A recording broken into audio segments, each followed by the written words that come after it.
오늘 우리에게 주시는 하나님의 말씀은 에스라 10장 16절에서 44절까지 말씀입니다. 16절 사로잡혔던 자들의 자손이 그대로 한지라 제사장 에스라가 그 종족을 따라 각각 지명된 족장들 몇 사람을 선임하고 열째 달 초하루에 앉아 그 일을 조사하여 첫째 달 초하루에 이르러 이방 여인을 아내로 맞이한 자의 일 조사하기를 마치니라. 아멘. 어제 본문에서 에스라가 이방 여인들을 아내로 맞이한 자들에게 아내를 다 내보내라고 말했습니다. 그 말에 이스라엘 백성들이 따르기로 결단했습니다. 그 후 이방 여인을 아내로 맞이한 사람들을 조사하기 시작했습니다.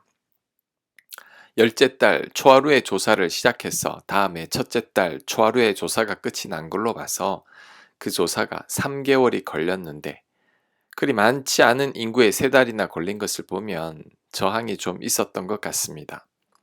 사실 이방 여인이지만 아내로 맞이해서 아이까지 낳아서 잘 살고 있는데 그 아내를 내쫓는다는 게 결코 쉬운 일은 아니었을 것입니다.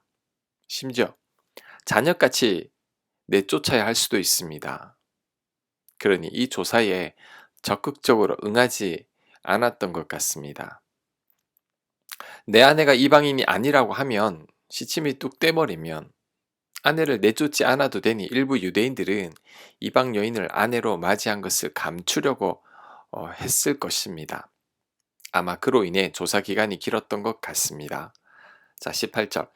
제사장의 무리 중에 이방 여인을 아내로 맞이한 자는 예수아 자손 중 요사닥의 아들과 그 형제 마아세냐와 엘리에셀과 야립과 그달랴라.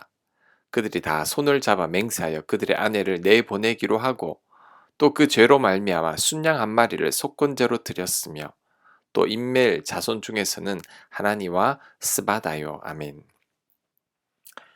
제사장 중에 이방 여인을 아내로 맞이한 자들도 꽤 있습니다. 가장 율법대로 살아야 할 제사장들이 율법을 어기고 이방 여인들을 아내로 맞이한 거죠. 그러니 백성들이야 오죽하겠습니까? 그런데 이들이 순양 한 마리를 속건제로 드렸다고 합니다. 속건제는 고의가 아니라 실수나 모르고 죄를 짓는 경우에 드리는 제사입니다. 이를 볼 때 이방 여인을 아내로 맞이하는 것이 죄임을 몰랐다는 겁니다. 그렇다면 제사장들이 이방 여인을 아내로 맞이하는 것이 율법을 어기는 것임을 몰랐다는 얘기입니다. 율법을 가장 잘 알아야 할 제사장들이 율법을 제대로 몰랐다면 일반 백성들은 말할 것도 없죠. 이들은 지금 하나님의 율법을 떠나서 자기 마음대로 살아왔다는 것을 알 수 있습니다. 그러니 이방 여인을 맞이할 수밖에 없는 거죠. 자, 21절부터 43절까지는 이방 여인들을 아내로 맞이한 자들의 명단이 나옵니다. 계속해서 명단만 나옵니다. 이 명단에는 제사장, 레위인, 성전에서 일하는 자부터 시작해서 일반 백성들까지 명단이 다 나옵니다. 모두가 112명입니다. 명단이 너무 길어서 생략하고 마지막 44절만 읽겠습니다. 44절. 이상은 모두 이방 여인을 아내로 맞이한 자라. 그 중에는 자녀를 낳은 여인도 있었더라. 아멘. 자, 이렇게 에스라서가 끝이 납니다. 끝이 좀 깔끔하지 않은 느낌이 들죠. 다 내쫓았다는 얘기는 없고 자녀를 낳은 이방 여인이 있었다는 말이 제대로 다 쫓아내지 못했다는 여운을 남기고 에스라서가 끝이 나는 것 같습니다. 어찌되었든 간에 이방 여인들과 결혼한 유다 백성들의 명단이 나오면서 에스라서가 마무리됩니다. 자, 오늘 이 마지막 에스라서 본문을 통해서 몇 가지 교훈을 살펴보겠습니다. 첫째, 개혁은 절대 쉬운 게 아니지만 그래도 개혁할 것은 개혁해야 합니다. 에스라가 이방 여인을 다 내쫓으려고 하지만 이런 과정들이 결코 쉽진 않았을 겁니다. 에스라가 유대인들이 이방 여인들과 결혼했음을 알았을 때 허탈해서 말문을 닫고 먼저 기도를 한 것도 너무나 막막했기 때문일 것입니다. 이미 결혼한 아내들과 그 자녀들을 어떻게 다 내쫓는다는 말입니까? 사랑하는 아내를 버리는 게 쉬운 게 아닙니다. 하나님의 율법을 어긴 것은 알지만 이방 아내들을 내쫓는다는 게 쉽지 않음을 알기 때문에 에스라가 답답한 마음에 기도를 했을 겁니다. 또한 이방 여인들과 결혼한 자들을 조사하는 데 시간이 3개월이나 걸린 것만 봐도 저항이 느껴집니다. 에스라서의 마무리가 이방 여인을 아내로 맞이한 자들에 관한 명단은 나오지만 다 내쫓았다는 말은 나오지 않습니다. 이것만 봐도 뭔가 흐지부지하게 끝이 나는 느낌이죠. 개혁이 쉽지 않았음을 짐작하게 합니다. 하지만 그래도 개혁은 해야 합니다. 저항은 있겠지만 그 저항 때문에 포기한다면 결국 아무런 개혁이 일어나지 않습니다. 그렇게 되면 변질되고 혼합되고 타락한 종교가 될 뿐이죠. 루터가 종교개혁을 할 때 정말 쉽지 않았습니다. 격렬한 저항이 있었죠. 하지만 그럼에도 불구하고 개혁을 했기에 중세 타락한 천주교가 반성하기 시작했고 지금의 개신교가 탄생하게 된 겁니다. 새로운 길을 가고 개혁을 한다는 것이 고독하고 외로운 길을 걷는 겁니다. 왜냐하면 사람들의 80% 정도가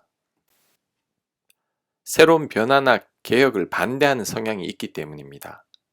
사람들은 본능적으로 새로운 시도를 꺼립니다. 하지만 그럼에도 불구하고 개혁할 것은 개혁해야 합니다. 그래야 우리가 하나님 은혜 가운데 살아갈 수 있습니다. 저는 우리 교회가 개혁하는 교회가 되었으면 합니다. 저희 교회가 개척으로 시작했으니 정통 교회에 좋지 않은 모습은 기존 교회보다 더 쉽게 버릴 수 있습니다. 새로운 시도도 해볼 수 있죠. 물론 그 과정이 쉽진 않을 겁니다. 에스라의 개혁 과정만 봐도 알 수 있죠. 하지만 그럼에도 불구하고 과감하게 버려야 할 것은 버리고 받아들여야 할 것은 받아들여야 합니다. 그래야 건강한 교회가 될 수 있습니다. 자, 둘째, 하나님에 대해서 무지하면 안 됩니다. 하나님에 대해 무지하면 죄를 짓게 됩니다. 오늘 본문만 보더라도 제사장들이 이방 여인을 아내로 맞이한 것이나 속건 제사를 드린 것만 봐도 알 수 있죠. 지금 제사장들은 이방 여인들을 아내로 맞이하는 것이 율법이 금하고 있다는 사실도 모르고 있는 겁니다. 즉 하나님의 율법에 대해서 무지하죠. 이것은 하나님에 대한 무지입니다. 그러니 하나님 뜻대로 살 수 없는 거죠. 우리가 하나님을 더 잘 알고 하나님과 더 친밀해지려면 하나님을 잘 알아야 합니다. 하나님을 모른다면 하나님과 가까워질 수가 없습니다. 내가 누군가를 사랑한다면 그 사람을 잘 알아야 합니다. 그 사람이 어떤 사람인지도 잘 모르면서 그 사람을 함부로 사랑한다고 말하면 안 됩니다. 내가 상대를 잘 모른다면, 그래서 상대가 원치 않는 행동이나 말을 계속한다면 사랑이 깨어집니다. 마찬가지로 하나님을 잘 모르면 하나님과 절대 친밀해질 수가 없습니다. 그러니 우리는 하나님에 대해 잘 알아야 합니다. 그러기 위해서는 성경 말씀을 가까이 해야 합니다. 성경 공부도 해야 합니다. 하나님에 대한 지식도 쌓아가야 합니다. 그래야 하나님과도 더 가까워지게 됩니다. 셋째, 죄는 드러나는 게 좋습니다. 오늘 이방 여인과 결혼한 112명의 명단이 나오는데 사실 이 명단에 이름이 올라가고 성경에 기록된다는 것이 참으로 부끄러운 일입니다. 가문의 영광이 아니라 가문의 큰 수치이죠. 하지만 그럼에도 불구하고 명단에 이름이 올라갔기에 이방 여인을 내쫓고 이후로는 하나님 뜻대로 살아갈 수 있는 겁니다. 그런데 이 명단에 빠진 자들이 분명히 있을 겁니다. 그들은 명단에 이름이 올라가지 않아서 부끄럽지 않았을지는 몰라도 여전히 하나님 앞에 죄를 지은 채로 살아가게 되는 것입니다. 죄를 숨기고 살아가는 거죠. 이것은 결코 좋은 일이 아닙니다. 힘들어도 내 죄는 드러나는 게 좋습니다. 다윗이 죄를 짓고 그 죄를 감추며 하나님과 단절된 채 살아갈 때 거의 죽을 맛이었죠. 시편에 그 고통이 잘 나타납니다. 시편 32편 3절에 내가 입을 열지 아니할 때에 종일 신음함으로 내 뼈가 쇠하였도다. 주의 손이 주야로 나를 누르시오니 내 진액이 빠져서 여름 가뭄에 마름같이 되었나이다. 다윗은 종일 신음하고 뼈가 쇠했다고 합니다. 자신의 진액이 빠져서 여름 가뭄 같다고 말합니다. 죄를 회개치 않으니 이런 고통이 있는 거죠. 그러니 힘들어도 죄는 드러나야 합니다. 부끄러워도 죄는 철저히 회개하는 게 더 낫습니다. 그래야 내가 두 다리 뻗고 잘 수 있습니다. 하나님과 친밀한 관계 속에서 살아갈 수 있게 되는 거죠. 오늘 말씀드린 이 세 가지 교훈 꼭 명심하시고 그 말씀대로 살아가는 저와 여러분들 다 되시길 바랍니다. 아멘. 하나님, 개혁이란 게 쉬운 게 아니지만 그래도 개혁할 것은 개혁하게 하시고 변화할 것은 변화할 수 있는 저희들 되도록 인도하여 주옵소서. 하나님을 더 잘 알아가길 원합니다. 하나님께 더 친밀해지길 원합니다. 우리의 죄를 하나님 앞에 다 토해내는 저희들 될 수 있게 역사하여 주시옵소서. 이 모든 말씀 예수님 이름으로 기도합니다. 아멘.